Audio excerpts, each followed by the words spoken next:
It's our board. Well, welcome everyone. Welcome, welcome, welcome. We're going to have a very exciting and information-filled class this evening. So I want to encourage everyone to please have your pencil and papers ready.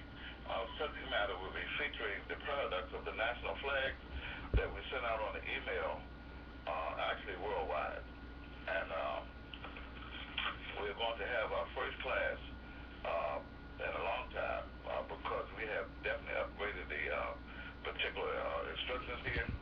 And for those of you who do not have them, we can encourage you to, you can log on to Publications.com and you can look under the vexillology of the Moorish flag there. You can also go to chapter 22 in the book, Noble to Ali, the Exhibit of a Nation. You can also find most of the original one there.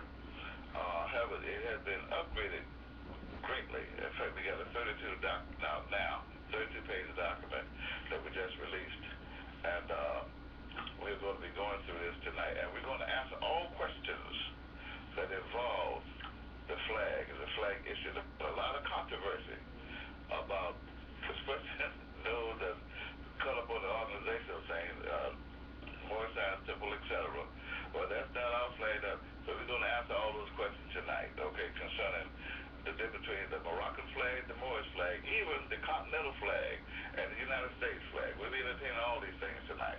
So I want to encourage everyone to please have your pencil papers ready and dictionary if possible. Now I want to call forth Sister Ma'aka Elohimel to bring forth and start 6 to read our chapter for the week. Our chapter for the week is chapter 22, the duty of a husband. And we'll be featuring this chapter as well as our flags tonight. So, Sister Ma'aka, are you available? Yes. Gratitude, Chairman. Alhamdulillah, thank you. First, I rise and give praises to Allah and higher honors to our holy and prophet, Noble Drew Ali, and honors to our government for this state of the nation. Honors, much love, and gratitude to our citizens of Moorish America for your faithfulness. We appreciate you. Chapter 22, Duty of a Husband. Take unto thyself a wife and obey the ordinance of Allah. Take unto thyself a wife and become a faithful member of society. But examine with care and not suddenly. On thy present choice depends thy future happiness. If much of her time is destroyed in dress and adornment, if she is enamored with her own beauty and delighted with her own praise, if she laugheth much and talketh loud, if her foot abideth not in her father's house, and her eyes with boldness roll on the faces of men, though her beauty were the sun and the firmament of heaven, turn thy face from her charms, turn thy feet from her palms, and suffer not thy soul to be ensnared by the allurements of imagination. But when thou findest sensibility of heart, joined with softness of manners and accomplished mind, with a form agreeable to thy fancy, take her home to thy house. She is worthy to be thy friend, thy companion in life, the wife of thy bosom. O cherish her as a blessing sent to thee from heaven. Let the kindness of thy behavior endear thee to her heart. She is the mistress of thy house. Treat her therefore with respect, that thy servants may obey her. Oppose not her inclination without cause. She is the partner of thy cares. Make her also the companion of thy pleasures. Reprove faults with gentleness.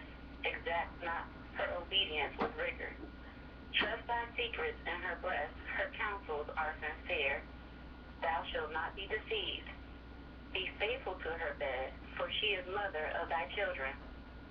When pain and sickness assault her, let thy tenderness soothe her affliction. A look from thee of pity and love shall alleviate her grief or instigate her pain and be of more avail than 10 physicians.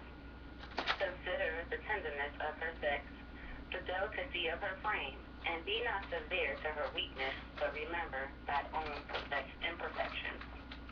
Islam. Thank you so much, Sister Divine Minister.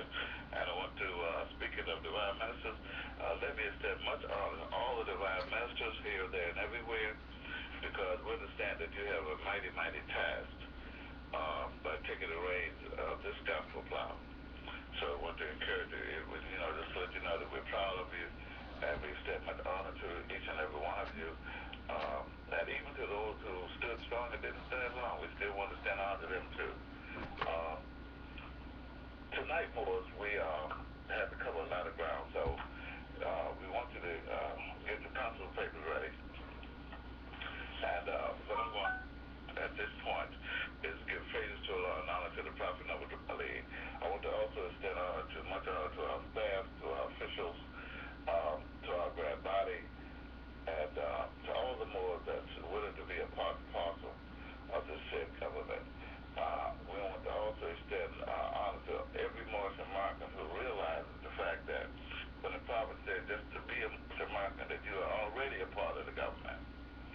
But you got a life that you got to live. You just can't do anything you want to do. Make any decisions you want to make and bring a whole bunch of slave issues into the government that you don't. No. Right, the contrary of fact. If you look at Act 7, not only you're part and parcel of the government, Act 7 says you know how to get there. That all Moorish Americans, again, here's another must, and that's to keep your hearts and minds pure. And speaking of heart and mind being pure, this is also where, for those of you who have not seen it yet, our flag is mentioned repeatedly in your divine constitution as well as your bylaws. It's mentioned once in your constitution as well as twice in your bylaws. And we want to bring this to your attention. Anytime you see your principles, love, peace, freedom, and justice, the Prophet is again talking about you and your flag. Our subject matter tonight is the flag, our national flag. And in so doing this, for example, you can speak about our chapter 22, the duty of a husband, which the minister just finished reading. As you find at the very beginning of the chapter, not the word duty alone speaks about your flag. But when you break down the definition for the word duty, you find out you're talking about a natural obligation. Okay, you talk about something of responsibility, management, government. You're talking about appointment, a contract, when you get to talking about a duty. And so we want to emphasize, because the definition is there in our handout, the breakdown on the chapter. When you look under the word duty, you'll find that the definition for the word duty, the first thing it says is a natural obligation. Okay? Remember the word duty when it comes to the Prophet? You spoke about it in the questionnaire. What's the duty of a prophet? Again, a natural obligation. Why? Because prophets had got one duty to do, and that's to save nations. Okay? So when you speak about the duty of a husband, again, he's got certain responsibility that he has to do that's been appointed by Allah for him to do. That's natural obligations. It's nothing that he's got to come out of his nature, you see, in order to do. No, quite the contrary. How wonderfully has he blended their duty to that nature. Just to do the honorable thing is a blessing to your heart. So we don't have any problem with that. What we want to do now is to emphasize the importance of the flag and how you can see this flag. For example, the Prophet, I'll put it to you this way, Morris, and I hope everybody's sitting down during this class. Anyway, in Act 6 of your divine constitution bylaws, the Prophet speaks about why it is that Allah ordained Noble Dwali in the very first place. Number one, he let you know after the but that this was a new era time. Okay? At a time now when you become men, you're not just ordinary citizens anymore, ordinary members. You're not members anyway. The thing about it is that when you must proclaim your free national name, for you to be recognized by the government in which you live and the nation of the earth, here is your flag. Again, how in the world are you going to be recognized by the nation of the earth if you reclaim your nationality, the very next thing you want to know is where's your flag? Because in order to have a flag, you got to have a land to plant it in. So Moors have been using the escape route for the last 82 years when it comes to this subject matter. They've been leaning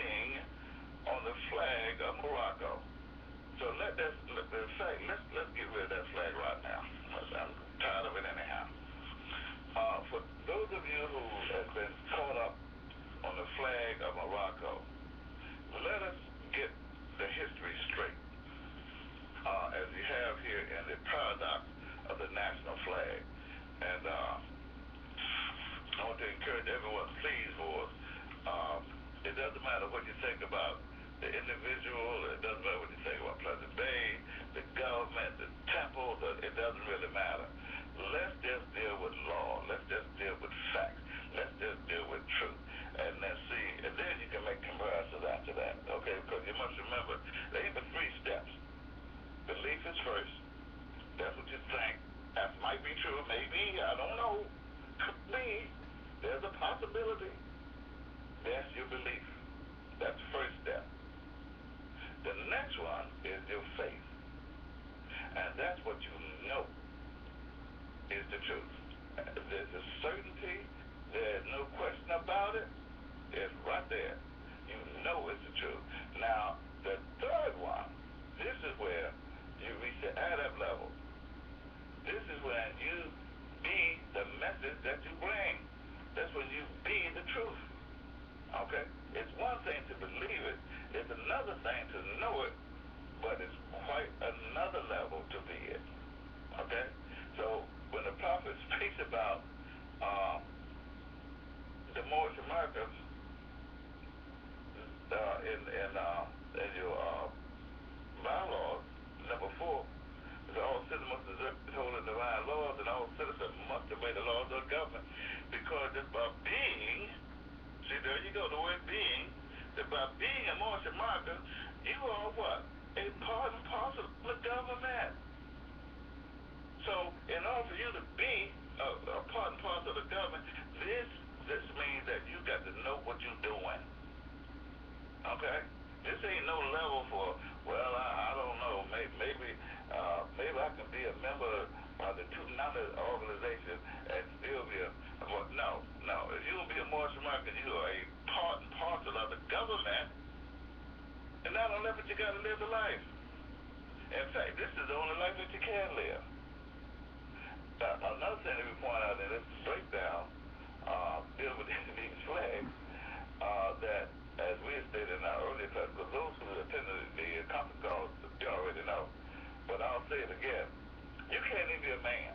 You can't even be a woman if you don't have a government to run your yes in. Okay? If you ain't got no government which you can live, I'm talking about your government. Nobody. If you under somebody else's yoke and law, that's not yours. You can't call. You can go to China, live in China all day. You can take out Chinese citizenship all day, but it ain't gonna make you no Chinese. Okay? And not only that, you can just talk, you love the Chinese flag, great, but it ain't yours. Okay? So let's get down to this. Let's start with the flag of Morocco. Number 1, Morocco received. Well, let me go back even further than that. It was the ancient Moors who, the Moorish people, who founded the kingdom of Morocco.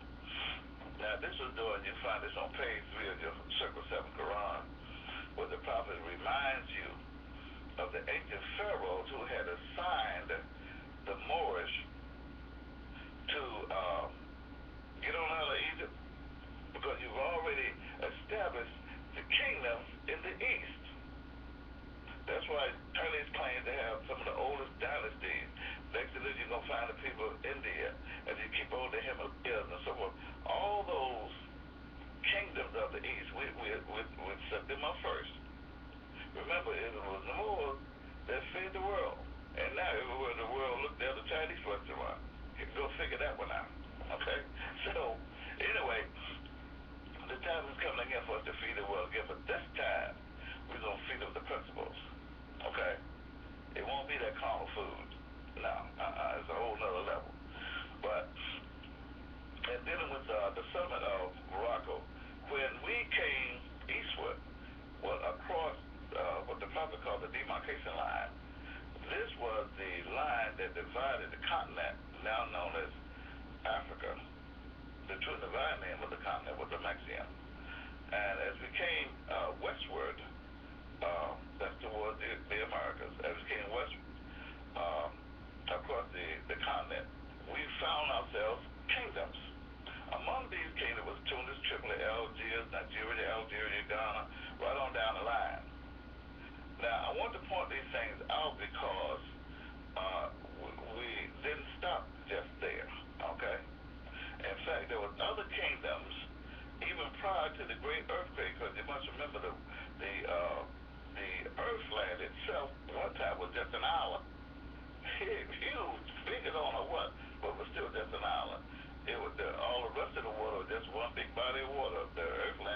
in the middle of it.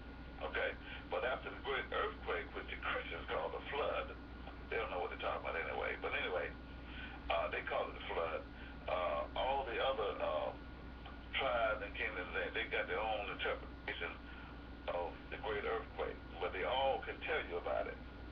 Some kind of way or another, Europeans got a hold of the Christian concept and said it was a flood, and Noah and everybody, but well, if you just look at the timing of the flood, the pyramids was in the flood and they didn't even get wet, so we don't want to go there.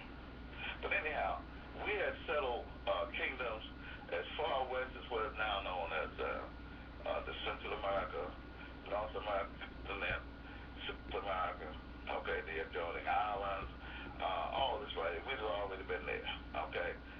We had other kingdoms, Lemuria, Atlantis, we've done all that, been there, done that.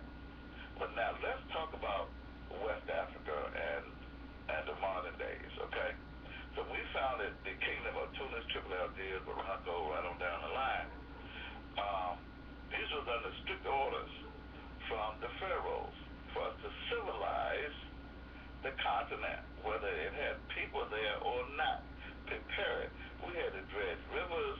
We had to prepare other places like land masses and things so that people could be accommodated to the people. This is how they end up building townships and cities and family ordinance and things of this nature. And Morocco itself, it did not receive, this is so long after the Kingdom of Morocco was founded. In fact, Morocco has changed names a couple of times.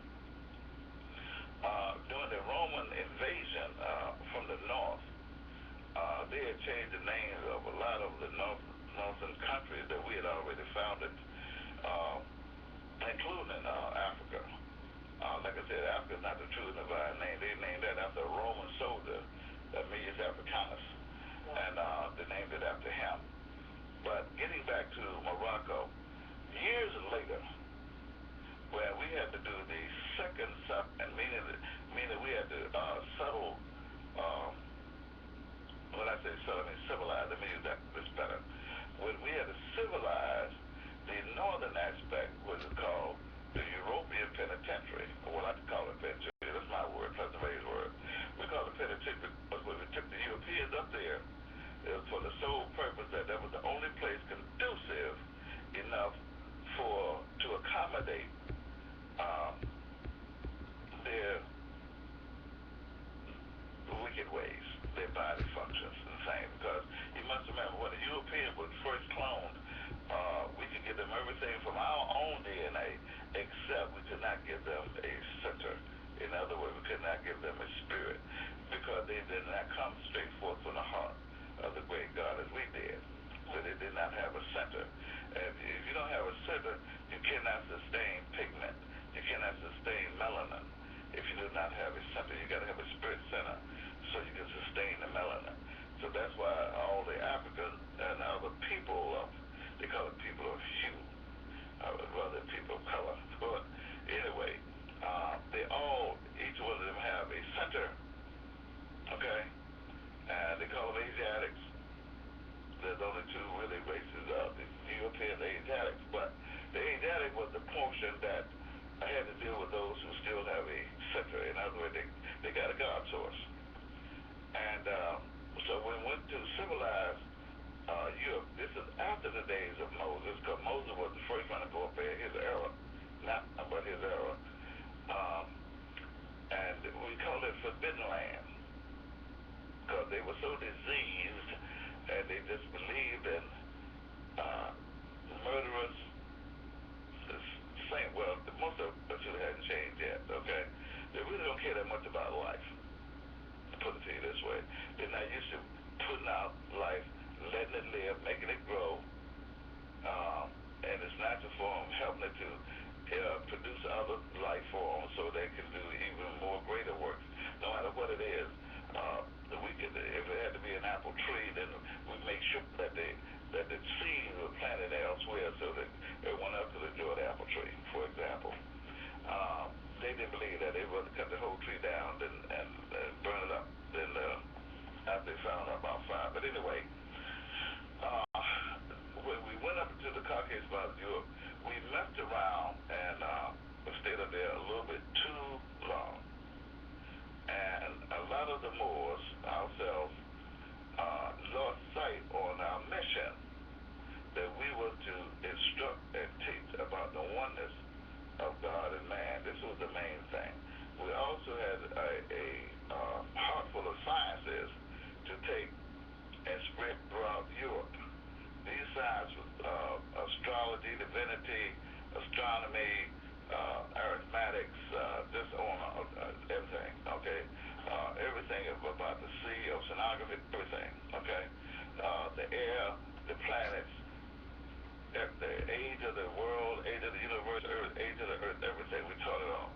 And upon investigation, we got caught up amalgamating with the European, so much so that we created whole tribes and nations of people like the Italians and Sicilians and the Sardinians and what have you. But anyway, Morocco itself, after being under the influence of the Roman influence, the European influence,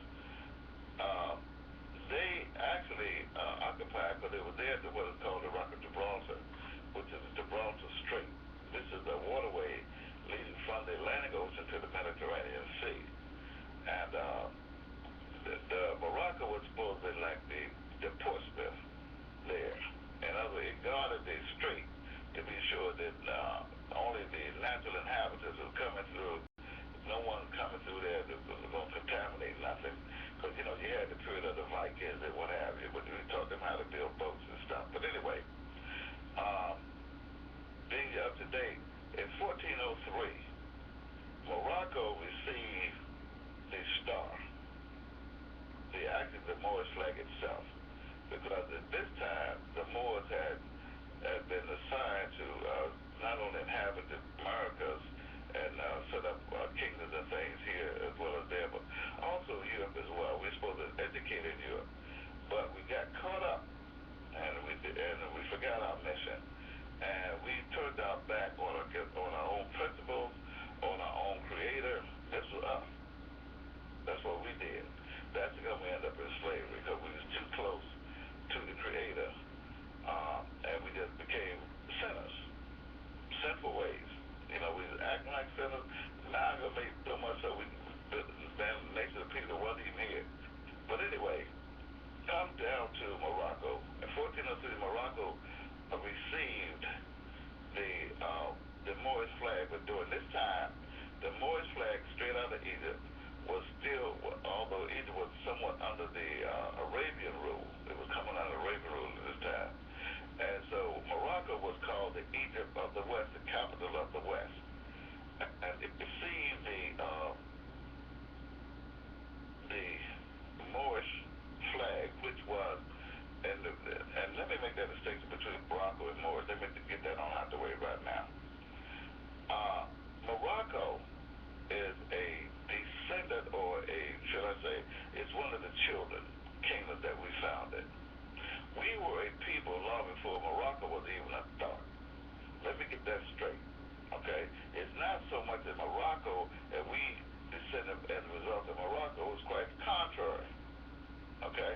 The Moroccan kingdom itself was founded by us. Noble Raleig's words itself is right on page 3, okay? So during this time, the Moorish people were the first people to form a committee or a committee. In other words, it's spelled C-O-M-I-T-Y, committee.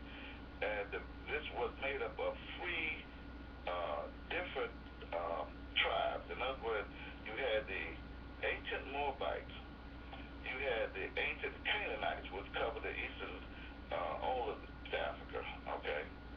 And then you had what is called the Hammatites, descendants of old man Ham, as they call it. Well, old man Ham, as he moved westward, and this is where the movement came in at, okay? He moved westward, he left the descendants of the son, Cush, the Cushite, in the land of what is called Canaan. That was the east coast of Africa. So I'm trying to let you know how the word Moorish came into being. The origin of the word Moorish means there was a conglomerate of these three tribes: the ancient Moabites, the ancient Hamathites, and the ancient Canaanites. Those three collectively, called the committee, C-O-M-I-T-Y, these is what made up the word Moorish. Okay? Now, so when Noble Ali come on the scene later, and he says, well, look, you're not Negroes, colorful, black people, da-da-da, you know, your true free national name is Moorish American. So when he said that, a lot of people, yeah. And to this day, people still don't, and I'm talking about Moorish people, they still don't believe the prophet, okay? Because they get off at Morocco. Do not stop at Morocco. Morocco is like a baby, unborn baby, if you want to deal with, let's go back and deal with the mothers and fathers before Morocco was even founded. Let's go deal with that. That's where we at now, okay? So, and to show you a good example of this, we're all familiar with the Israel. You hear it all the time. In fact, a lot of Moors here in the United States speaking about today, I'm a Hebrew Israelite. Number one, there's no such thing as a Hebrew was a slave. You just one slave name. Mine was still Negro. So, because Hebrew is a slave name. That's what the Commission called their slave was Hebrews. Something Hebrew, whatever the case may be. But anyhow, when it comes down to the Israelite people, or Israel is another committee that came after the ancient Moabites, after the Moorish. Okay, there was another 12 tribes, as they call it, that made up the one family of people, was known as Israel. There was 12 different tribes. So if you can understand how the 12 tribes make up Israel, then you can understand now how the 3 tribes would make up Moorish. It's the same principle, the same thing, okay? Anyway, founded Morocco and all that, and all the kingdoms and tribes from northwest and southwest shores of Africa, every last one of them. Now, this is key that you know about this, because now that we are who we have been prophesied to be, Moorish Americans, all right, now it's our duty to go and consolidate again our children nations so that we can represent ourselves as what is called a nation state. That's how important this is, okay? You got to have at least 5 countries that recognize you as a government, and that's going to happen very, very soon, very, very soon, okay? So, and because what they already are, they don't think that they don't know. They're not a country in West Africa right now, all of the South America, Central America, and North American continent that don't know who the Moors are. They know, they're just waiting for you to stand up and say who you are. Okay? Once you do that, you've never seen so many alhamdulillahs in all your life. Believe that. Anyway, getting back to Morocco, 1403, Morocco got the white flag with a 5-pointed open green star in the center. You will find this flag on page, what page is that?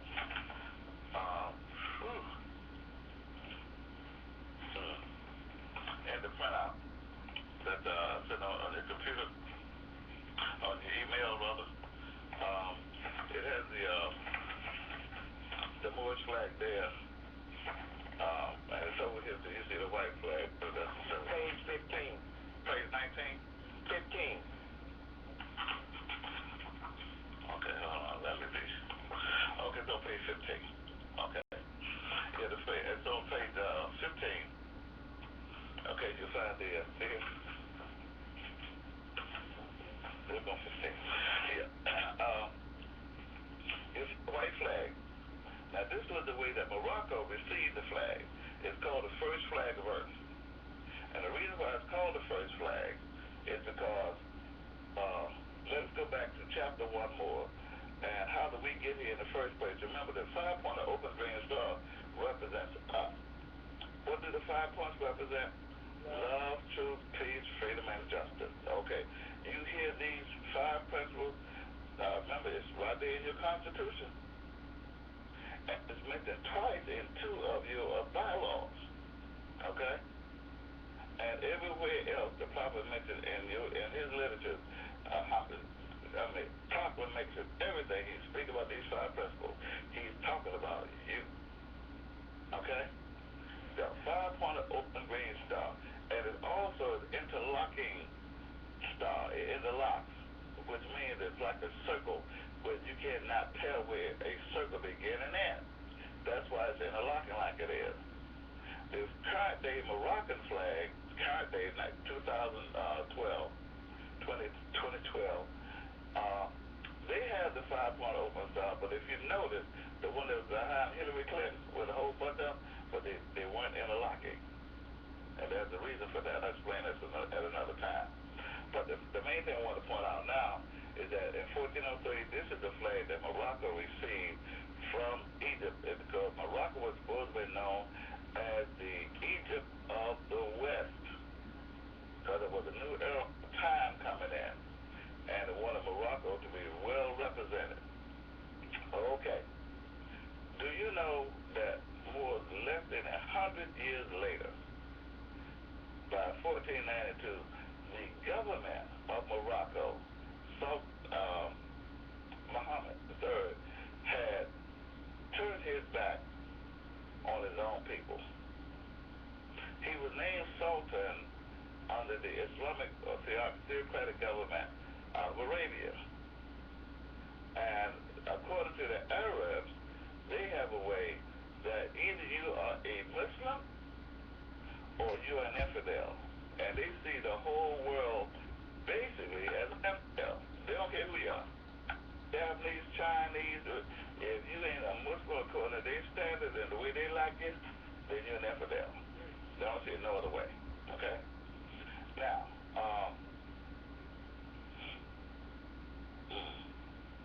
anyway, the head of Morocco, and he had became a sultan, and the caliph, and these are other Islamic titles that was due whenever, and they did this coming across West Africa, mainly the Arabs. They did this coming across West Africa to divide up the different families and kingdoms and tribes and things of Africans. This is, if you want to know, well, what happened, how in the world could Africa be so strong with all this knowledge and education, and then fall the victim to Rome behind some gunpowder? It wasn't just that simple. It wasn't just the gunpowder. They had a lot of intellect interference under the Islamic creed. I'm sorry, let me straighten that out. Under the Arabian version of Islam. Because the Arabian version of Islam and true Islam as we know it, as we taught it out of Egypt, and was taught to Muhammad, that's the great Quran of Muhammad, to this day is still there. This is not the same Islam that's being propagated today. In fact, you got, as you often hear us say here, at the government level, that you got 1.5 billion Muslims right now bowing down facing the rock 5 times a day. And that's absolutely forbidden in the Quran. No, do not do that. Do not, you don't become an idol worshiper, you don't become a pagan, and the newest place to meet Allah is in the heart. It's throughout the Quran that way, throughout, everywhere, okay? Anyway, but nevertheless, this Arabian influence that has come across Africa was busting up nations and tribes and families. It was terrible. It was terrible. And the Arabs was used to enslaving Moors. I know you heard me speak on this on many occasions, but today we talk about the flag, so it's got to be really highlighted. The Arabs was enslaving Africans so much so, but you got to remember, slavery began in Africa, okay? So, but the Arabs got a hold of it, and they began enslaving Africans. You remember the very first faithful that was under Muhammad himself, the Holy Prophet Muhammad himself, well, peace and blessings be upon him and to Ali, was Bilal. Bilal was Abyssinian slave. He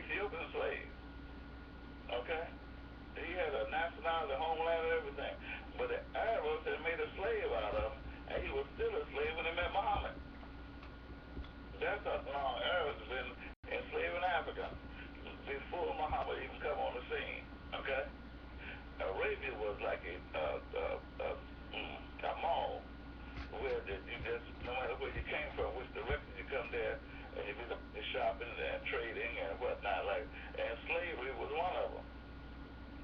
And Arabia was so firm in enslaving Africans that even after Muhammad passed, and they created what is called the Hajj, where you go to, you make your pilgrimage to Mecca, and a large percentage of those Africans mainly that was making the pilgrimage to Mecca never returned home.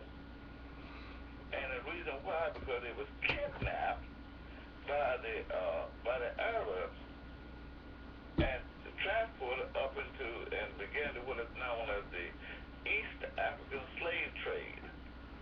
And they was taken up into India and sold to the highest prince as bidders, or whoever bid it for them. Okay, they were making money by selling African slaves. These are Muslims now, African Muslims, that was bowing down, saying the prayer, making a hard, going to the well of Zanzibar, the whole nine. Okay? Everything, Medina, everything, they were doing it all. But they never made it back to their tribe, or never made it to their village or their city or whatever. Okay? The East African slave trade is a lot older than the West African slave trade, but it was spearheaded by the same people, Arabs. Okay? Except on the East Coast, when it come down to Morocco in 1492, they had the help of the Christians, the Catholics, let me get it straight, the Catholics, the Jews, and was guided by the Muslims. All three religious entities took a part in the setting up and establishing the West African slave trade because they had experienced decades and centuries of experience from the East African slave trade, so they knew how to catch Africans and how to enslave them, transport them, the whole nine. Arabia was an expert at it long before the people of Europe knew, because they could not go into the interiors of Africa. That's another story. But anyway, Morocco got the flag in 1403. Less than 100 years later, Morocco, because it turned its back on its own people, the flag changed from white to red. It was a terrible time, and let me explain that, because the flag was white because chapter 1 was in full effect. Remember, these secrets were kept back by the Muslims of India, Africa, and Palestine, right? Okay. Now, so that means somebody knew about the creation and the fall of man long before True Ali got in the picture. That's why True Ali, he did not write chapter 1. He wrote chapters 45, 6, 7, and 8, but he didn't write chapter 1. Chapter 1 was already written. So let's examine chapter 1 so you can see what the flag looked like and where your flag got its origin from. The first flag. Did not earth man come forth from the very heart of Allah? Why was the flag white? Because white means purity. Purity means what? God. And God means what? Ruler of the earth. Okay? Ruler of the land. All right? So now, let's go back to chapter 1, and let's see your flag. White means purity. But the word white, all right? White is every color in the rainbow, except it's its most intense level. That's why white and black are not colors. Okay? It's a spirit.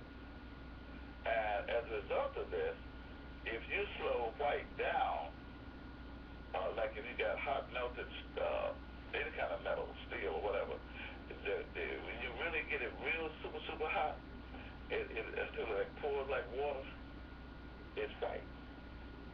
But as it began to hit the rate of atmosphere, it slows down, it began to take on colors, be it red, blue, orange,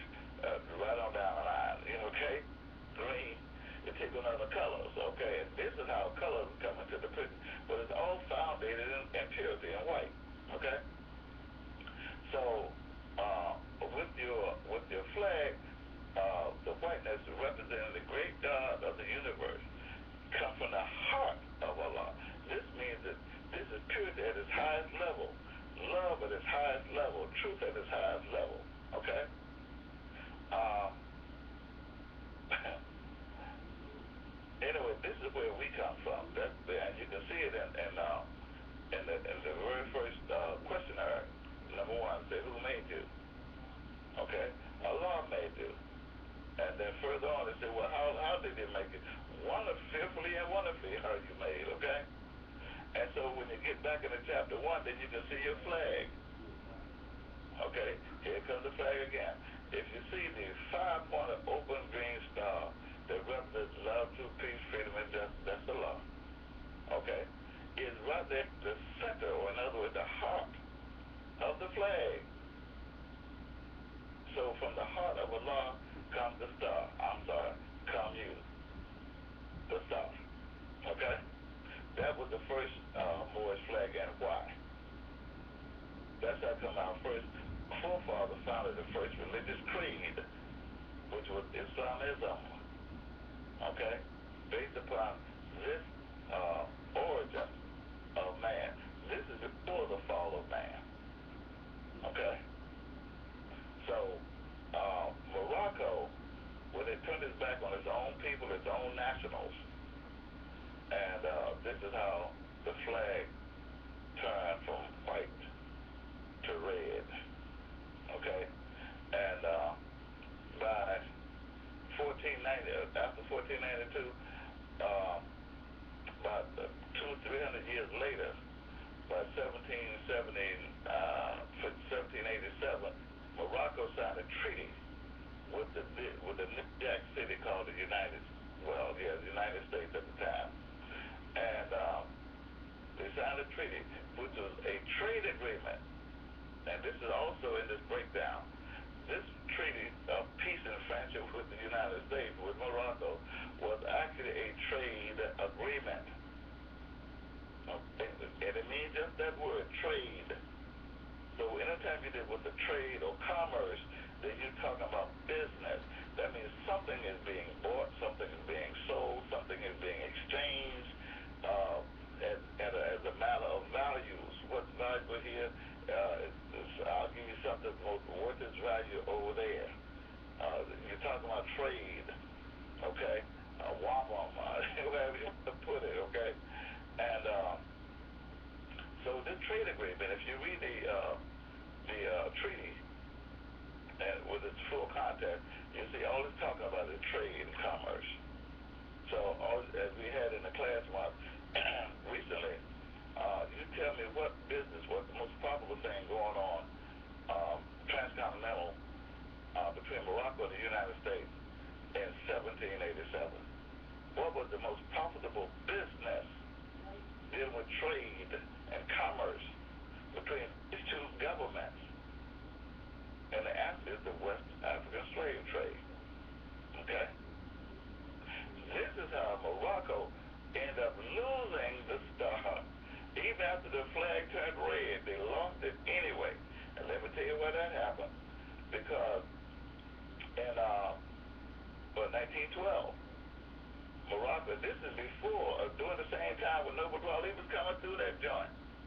As he'd been through Egypt, got his, he became a prophet and Adab and all that, went to the holy city. He was acknowledged as being a holy prophet at that time by the Sultan of Ansar and Saudi Arabia. Then he come back to Morocco for the first time because he was just a boy when he went there. So he didn't come to Morocco. He came through there on his way back. But this time he was an angel of Allah. Okay? And he picked up the flag that Morocco itself could not fly. In 1912, Morocco could not fly their own flag with the star in it. He couldn't even take it out to the high seas, and it was surrounded by water, at least on three sides anyway. Okay, you got the Atlantic Ocean on one side, the Mediterranean on the inside, and Gibraltar straight in the middle. Okay, and the Morocco could not even fly their own flag with the star. It did not have the star in it when Noble Ali came through there. When Noble Ali brought the flag to the United States and set up in Newark, New Jersey, the Moorish Temple, that's why he always flew the flag upside down, because Morocco itself did not, because it had fallen victim to the Europeans, the very ones that they helped betray their people and turn trade against their own people. Now the European in their natural nature turn against Morocco. and the French became under the French protectorate. And France said, no, you can't fly that. We don't want that star here. And so, and the guy got a picture of it in this breakdown when Morocco was under the French protectorate. And you see the French flag is over top of the Moroccan flag. Okay? If you want to really know what happened there. But anyway, Morocco had lost. They didn't get the star back more until 1956. And the Moors would run around screaming about, that's the Moorish flag. That flag of Morocco is not the Moorish flag. Okay? It's not the Moorish flag. And to prove it to you, the prophet actually is very intelligent. They say, well, look, what kind of flag is the Moorish? That lets you know right there there's something, wait a minute, something similar. If you would ask, well, what kind of colors is the United States flag? And you say, well, what kind of color? Well, Britain got the same red, white, and blue colors in their flag. Okay? So that means that there's another flag out there that's kind of like what? The United States flag and what? Britain. They got the same red, white, and blue colors. So when the prophet had what kind of flags the Moors, it stands to reason that there is something out there that's similar to the Moorish flag. So the Moors want to grab hold of the Moroccan flag and run with it, not remembering that Morocco is the very one with their traitor self that turned their back. Not only did they turn their back on you, they helped sell you. Those were the. Well, look, there was almost 300 million Moors over the 5-century period that was stolen, taken out of Africa, and either killed, maimed, slaughtered, or had their will broken and transported as a business. I'm not talking about 1 or 2 weeks. I'm talking about centuries after centuries after centuries of transporting, stealing people, corrupting families because you don't care. The family wake up one minute, the cousin is gone, or the son is gone, the daughter is gone, the father is gone, the mother is gone. You don't know what happened to them. Ain't got nobody to bury, no excuse, no reason, nothing. Don't know what happened to them. And that left that traumatization. It left people traumatized. But anyway, Morocco is the cause of all that. They helped spearhead because they were the capital, Egypt capital in the West. And they helped spearhead the whole thing, including those that they slaughtered up in Granada, Spain in 1492. And those who survived that onslaught are those that was used to begin the West African slave trade. And that was spearheaded by Morocco. Although it was supported by Queen Isabella, Ferdinand, and the Pope, and all the rest of them, it was still documented under the Moroccan rule. Morocco had jurisdiction over us. That's what I say. The prophet spoke about it. He said, take them Moors. They ain't doing nothing. Okay? So anyhow, the picture I'm trying to get you to see more is that be careful about the flag that you salute, the flag that you raise, the flag that you honor, because it may not be your own. Okay? And I can tell you right now, if you think that Morocco, for those of you who still think the flag of Morocco belongs to you, I'll ask you one question more. As much trouble as the so-called Negro has been in the last 520 years, including the year 2012, how come Morocco had never once been here to help you? Flag and all. How come Morocco have not claimed this? Say, well, look, they're my people. I want them back. They're my nationals. I'll stand for them. This is their flag. Have Morocco ever said that? No. Okay. It gets worse. But anyway, Muhammad Ali pointed out in his questionnaire, there were 19, 20, and 21. What kind of flag is the Moorish? Moors, I don't know how the Moors, and I lived in the temple. I don't know how the Moors misinterpreted that to this day, and they still do it, especially in Chicago and Detroit. They still, in Baltimore, and go on and on. But anyway, what kind of flag is the Moorish? And them Moors that still raise the Moroccan flag, he didn't have to ask you, don't you think the Holy Prophet know the difference between Moorish and Moroccan? He spoke about what they call our ruler in Morocco? Sultan. That's in the same questionnaire. So that lets you know right there, if he know who the ruler of Morocco is, because they don't call him Sultan anymore, they call him, he's the president now? Okay? But during that time, he was still a Sultan, because he got that title from the Arabs. Okay? And that's what made him turn his back on it. He thought he was Sultan, yeah, right. Okay?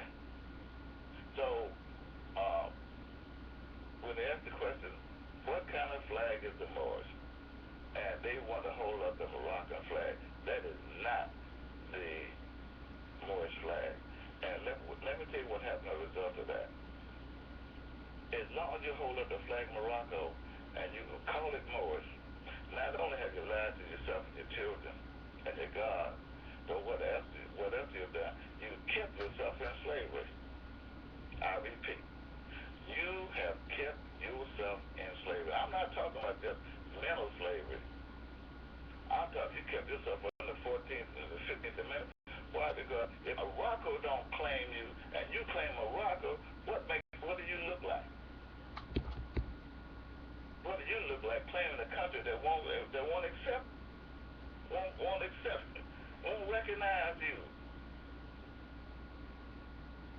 Okay. There's a way to do that, and you more know, we've had our class, you know what I'm talking about. All right, now, let's move on to the next one. What kind of flag is the Moorish? Okay. It's a red flag with a 5-pointed green star in the center. Okay. Well, we now know why the flag turned red. It's not always been red. But let's talk about this center. Okay, because that's where you're going to find the star is in the center. Right? Okay. Now, move right along. The next one is, just in case you have any doubt, I'm going to get back to the center in a minute. The next one is, how old is our flag? Now, I want to point out something right here. It's not so much as the age, but the owner. The word O-U-R spells our. That means somebody, the flag belongs to somebody. Now, who is the our referring to? Would it be the Moroccans? I don't think so. Because that's not, he's not talking about, he didn't say nothing about Morocco. He asked you, what kind of flag is what? The Moorish. Now, let me find out about this word Moorish. Every time Noble Dwelly say, well, what is his nationality? What do you say? When he say, what is your nationality? What's the answer? Moorish American. Okay. Moorish. So he knows what a Moorish is. Okay? He even defined and described the word Moorish on page 3. The Moabites, the Hamatites, and the Canaanites. Explain it to you. And if you don't believe that, you can look on in the book of Ali, the beautiful breakdown of these different tribes made up the word Moorish. So now he's letting you know that you are indeed a nation of people. Look at throughout the whole divine constitution bylaw. He's talking about a nation of people. And the Moors get an attitude. President and change the constitution. Oh, Lord, oh, and they get to raise the crosses, crossing their fingers and things. And they say, I ain't changed yet. Okay? And just because you want to stay in the organization, that's on you. Noble Ali himself told me what to do with that Constitution. He said, it's time now, because I had prepared this table before the writing president. It's time now for them to come on up to the plate and eat. Now, what plate can you eat from? Can you eat from the plate of Morocco? No. What about the United States? What about that? You want some more of that? Some more of that food? What about that? You had about 520-something years of it. Name another country. country. You can't go nowhere on this earth right now and eat from their table, understand, respectively. And they're going to look at you like you're crazy because they say, you look human, but you call yourself a Negro. I mean, you look all right, but what happened to you over there? They call you a black man. There's something wrong with that picture. So when the prophet used the word our, he said, how old is our flag? The our is referring back to the word Moorish, back to the name Moorish, the free name Moorish. Okay? And he had, originally he said it's over 100,000 years old. That's the way it is in the breakdown. But then he broke it down to 10,000. Morocco ain't had the flag a good 500 years. Okay?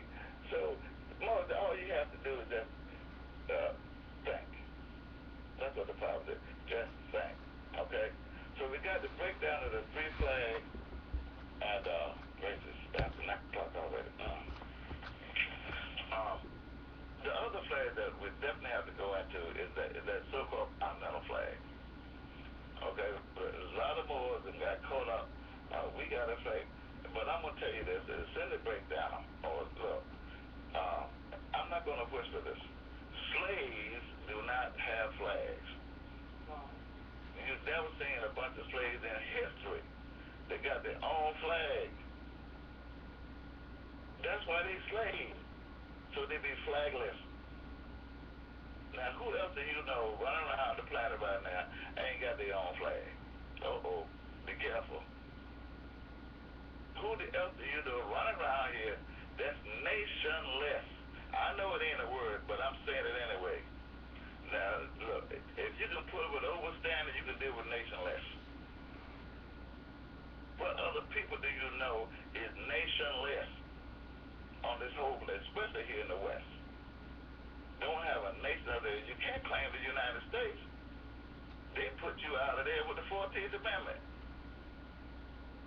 So it used you up like a roll of shama with the birth certificate and marriage license is the same. Don't care nothing about you. But it's up to you to care for yourself. Who else is going to free you but you? It ain't like freedom is illegal. And the more they get all up in preservation stuff, and look, what have I done wrong to you? I'm the one here trying to help you. The name of the game is freedom. I've been a slave, and it's not you're not going to put slavery back up in. My children can go, the wives can go. I'm not going. I've seen what slavery look like. And I've got a taste of this here freedom. And I'm trying to give y'all some. There's some good stuff. And not only that, but everybody is getting some of it. I don't know what's wrong with you. Anyway, get to these flags, the continental flag, Moors. There's a group of Moors running around here raising that flag up. But it's actually called the Bunker Hill flag. Because that's the first time it was actually hoisted and used was at the War of Bunker Hill when the so-called colonies was raising sand in the first part of the Revolutionary War in 1775 against their motherland, Britain. Just raising sand. Okay? And the thing about it is, the original continental flag was created in London, in Britain. Okay? And during this time, where they got the white canister thing over in the corner, where the pine tree is at, the original one, and they still got to be, look it up on the internet. Just look up Continental flag or Bunker Hill flag. You'll see them. Okay? And it had a red cross, not the cross like the hang of people, but looked like a plus sign because it's equal on all four sides. A red cross in the and in the upper left-hand quadrant of that cross section was the pine tree. That was the very first one.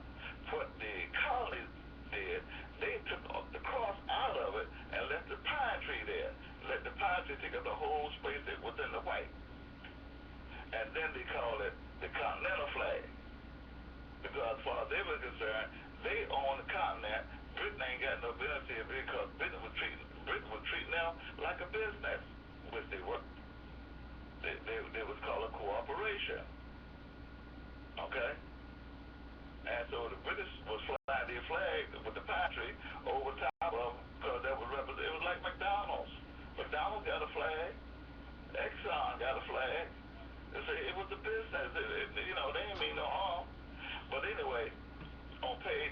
in the same article, I give you there's a portrait that they painted up at Bunker Hill, and there in the upper left-hand corner you see the same flag.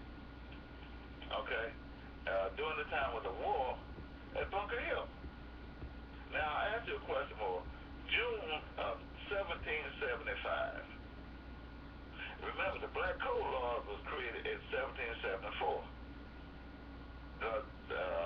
Britain had slavery duty-bound and lawfully ratified in their constitution.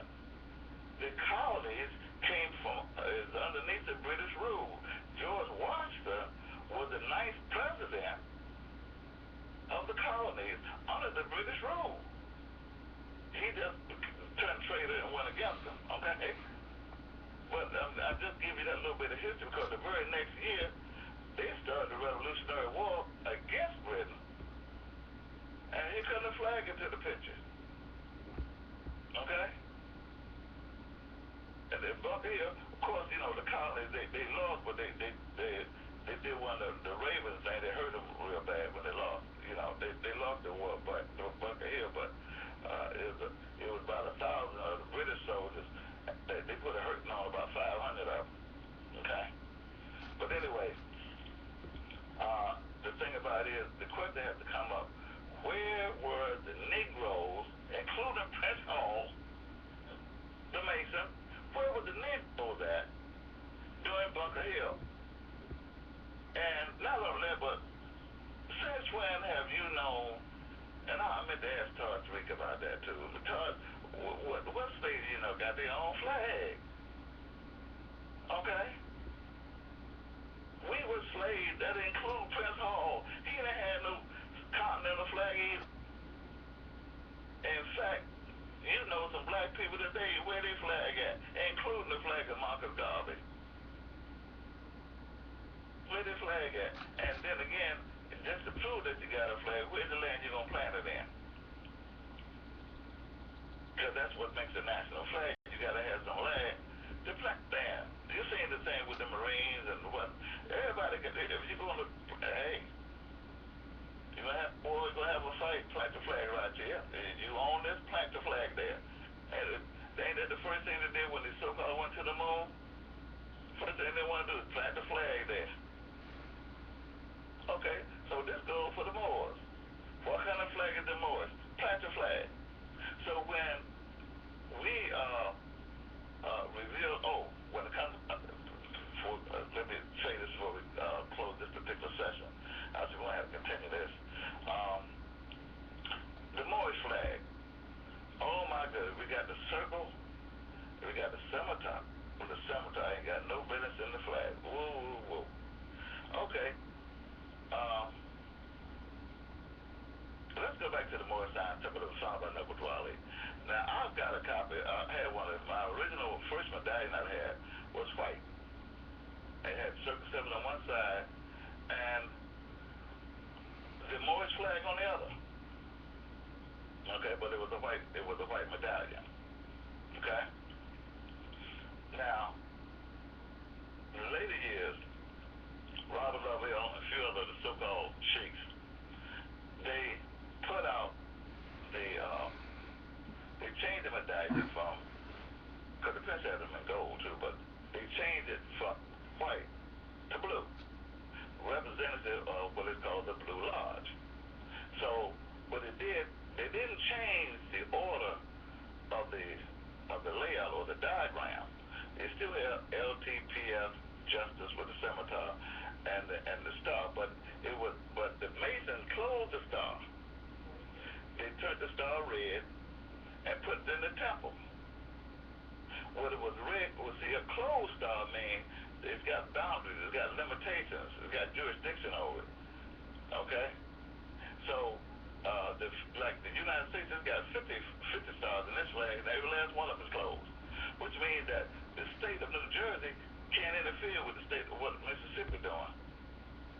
Okay? But Mississippi boundaries can't overflow into Alabama, although they're next door to each other. Okay? Because the Dallas Cowboys, well, you know, it means this as far as your boundaries go, and you can't go no farther. That's what the closed star means. So the Masons in the temple, and that's what the temple full of Masons, what they did, they closed the five-pointed star, changed the color from green to red, and put everything in a blue background, representing the Blue Lodge, Masonic Lodge. Okay? Now, what that did to us as a people, that took us away from Allah as far as, because there's no infinity there. There's no boundless there. Okay? The opening of the star represents boundlessness. Okay? Omnipresent, omnipotent. Okay? Now, I've seen another replica of this with a book written by Brother Timothy Dingley before he passed. And on the front cover of the book, he takes the sister out of the prophet's arm, laid her down on the ground. Okay? Cold, unconscious. All right? And put his hand on the sword. Well, what they did when they took the sister out of the prophet's arm, this is like closing the star. Because she's no longer infinite. She's no longer in the prophet's divine arms. Okay? She's no longer in the law. And it's the same thing with the star. When you close the star, then you give it limitations. It's got boundaries to it. It's like a jail, like a penitentiary. It's got a wall to it now. Okay? So, for those who say, well, that's not the Moorish flag, that's because you don't know the right colors it's supposed to be in the first place. But if you take the star and you put it like the prophet had it in the first place, there's a five-pointed open green star, and you put the background either white or red, then you'll see your flag. It's the same thing. But Noble Drew Ali let you know point blank what color the flag was. He said, it's what? It's a red flag with a five-pointed green star in the center. Now you ask, well, where's the center? It can't be no center because there's a circle there. What you think the circle represents? The quadrant of the circle represents, the circle is the perfect symbol. That's where the center is at. And the star is in the what? In the center. Whew. As far as the scimitar is concerned, Moors, just for the sake of it, let's just take the scimitar out of the Moorish flag. Okay, let's see what we got now. What do the 5 points, what do the 4 points represent? Love, truth, peace, freedom. You ain't got no justice because you just took that out, remember? Because the scimitar is the highest form, its highest symbol for justice known to the conscious world. Should I say Islamic world? Muslim world? Everybody, including Masons, know what that scimitar represents. But the Moors want to fight. No, that ain't mine. Drew Ali brought that to you. Not Pleasant Bay. Because it was mine. That's where I came up. Remember, Moors, I'm an ex-Negro, okay? So I know what to do with a knife. It ain't pretty. But the thing about it is that, anyway, we'll see if we can continue this class.